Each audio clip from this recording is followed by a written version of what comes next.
Herkese merhabalar. Kanalıma ve mutfağıma hoş geldiniz. Bugün sizlere nefis bir akşam yemeği tarifiyle geldim. Kullandığım malzemeler açıklama kısmında mevcut. Hemen tarifimin yapımına başlamak istiyorum. İlk olarak ben maydanoz ve soğanı rondodan geçiriyorum. Dilerseniz soğanı rendeleyebilir, maydanozu ince ince kıyabilirsiniz. Fakat bu şekilde yapmak benim kolayıma geldiği için genelde rondoda inceltiyorum. Bir adet soğanı ve 5-6 dal kadar maydanozu rondoya aldım ve geçirdim rondodan. 400 gram kadar kıymayı yoğurma kabına aldım. Üzerine de rondodan geçirdiğim karışımı aldım.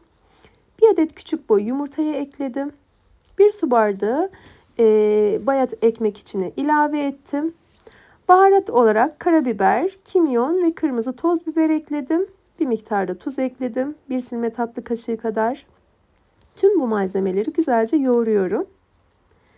Miktarı sizler kişi sayısına göre değiştirebilirsiniz elbette. Köfte harcının güzel bir şekilde yoğrulması önemli. Toparlandıktan sonra birkaç dakika boyunca yoğurmaya devam edeceğim. Şöyle yoğurmanın sonlarına yakın elimle kıyma harcını, köfte harcını toparlıyorum ve yoğurma kabına doğru şöyle hafif sert bir şekilde fırlatıyorum. Böylelikle çok daha güzel oluyor kıvamı, çok daha rahat şekil verilebiliyor. Birkaç defa bu şekilde yaptıktan sonra artık şekil verme işlemine geçeceğim. Küçük bir kaseye az miktarda su aldım. Şekil verirken elimi arada ıslatacağım ki elime yapışmasın. Şöyle ufak parçalar kopararak elimle yuvarlayarak şekil vermeyi tercih ettim. Farklı şekillerde de şekil verebilirsiniz. Ben küçük böyle yuvarlak misket köfte şeklinde hazırlamak istedim bu sefer. Küçük küçük. Kızartması da hem daha kolay, daha pratik oluyor bu şekilde yaptığımda.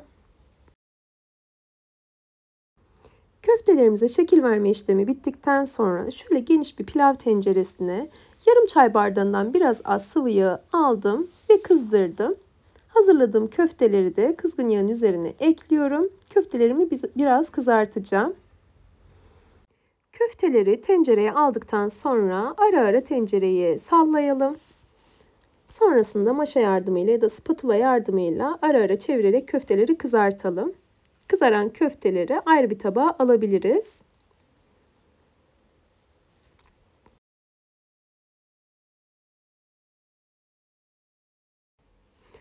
Aynı tencerede diğer işlemleri yapıyoruz. Bir dolu tatlı kaşığı kadar tereyağını aldım ve erittim.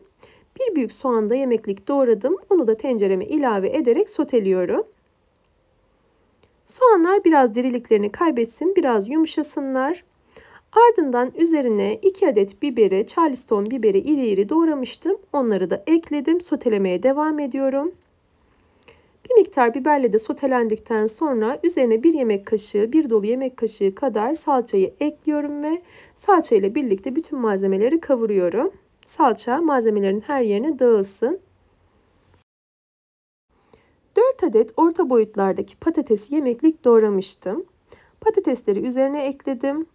Tuz ve baharatları ekledim. Baharat olarak kırmızı toz biber ve karabiber kullandım. Acılı seviyorsanız bir miktar pul biber de ekleyebilirsiniz.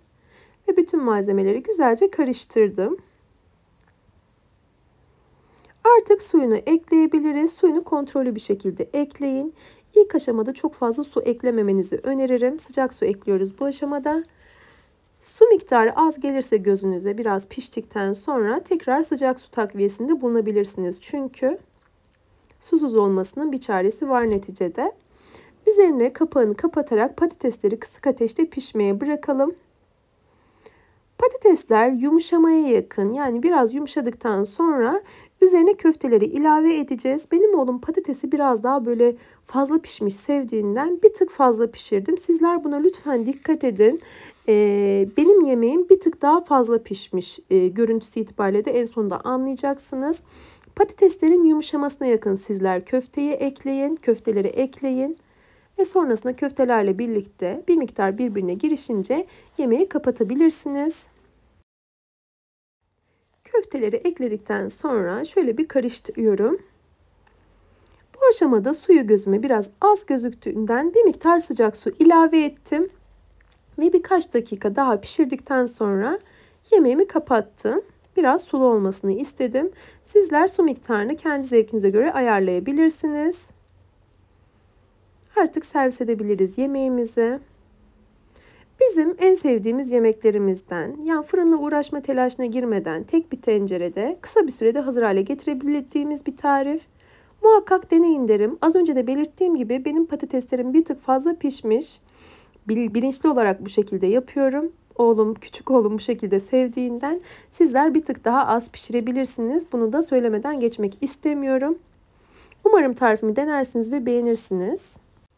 Eğer tarifimi buraya kadar izlediyseniz ve beğendiyseniz aşağıda yer alan beğen butonuna tıklarsanız çok mutlu olurum. Ve hala kanalıma abone değilseniz yine aşağıda yer alan abone ol butonuna tıklayarak yanındaki bildirim ziline basarsanız yeni tariflerimden anında haberdar olabilirsiniz. Yeni tariflerde görüşünceye dek sağlıkla ve afiyetle kalın. Hoşça kalın.